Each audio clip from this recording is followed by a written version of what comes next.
Vous habitez une commune qui est très concernée par le nucléaire. Est-ce que vous êtes favorable à une fermeture de Fessenheim, comme s'y est engagé François Hollande, et ça a été confirmé par Manuel Valls d'ailleurs, et pour ou contre un calendrier de fermeture éventuellement d'autres centrales? Ma circonscription comporte en effet des sites nucléaires importants avec le Tricastin, ce n'est pas Cray, mais c'est le sud de la circonscription. Mais Fessenheim, c'est une ânerie qui va coûter 10 milliards d'euros.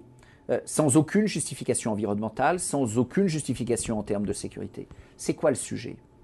C'est la lutte contre le réchauffement climatique. Est-ce que pour ça, il faut fermer les centrales nucléaires? Non. La fermeture des centrales nucléaires en Allemagne, ça aggrave même le réchauffement climatique. 2, la balance commerciale de la France et la compétitivité de notre économie. Est-ce que pour ça, il faut fermer des centrales nucléaires? La réponse est non.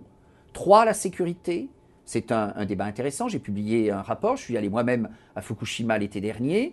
Est-ce que les centrales françaises exigent, est-ce qu'il est exigé qu'elles soient fermées pour des raisons de sécurité? La réponse est non. Et à dire vrai alors, on ne comprend pas très bien. Donc il faut investir dans Fessenheim plutôt que de la fermer.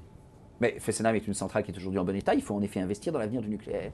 Mais quand on parle de transition énergétique, s'il vous plaît, avant de partir d'une espèce de rite qui serait celui de la fermeture de Fessenheim. Enfin, c'est vraiment des Indiens qui tournent autour de Fessenheim et qui envoient la hache. Il y a une certaine logique. C'est la plus ancienne des centrales. Elle n'est pas prévue pour durer aussi longtemps lorsqu'elle a été construite. Ça, c'est complètement faux. Donc, elle est effectivement ancienne, mais elle est tout à fait en bon état. Vous savez très bien que les centrales bénéficient de travaux en permanence, qu'au demeurant l'autorité de sûreté nucléaire, qui est très rigoureuse. La durée de vie initiale de la centrale n'était pas celle qu'elle est actuellement. Non, il n'y a pas de durée de vie qui était fixée initialement. Il y a une autorisation de fonctionner qui était donnée pour une période déterminée. Il a toujours été établi que ces autorisations de fonctionnement pouvaient être prolongées. L'autorisation initiale était pour 30 ans, ça a été prolongé de 10 ans. Vous avez aux États-Unis des centrales qui, alors même qu'elles ne bénéficient pas de l'ensemble de protocoles de travaux dont bénéficient les centrales françaises, sont aujourd'hui prévues pour fonctionner pour 80 ans. Donc il n'y a aucune raison, ni technique, ni environnementale, ni de politique énergétique pour faire un Fessenheim. C'est une concession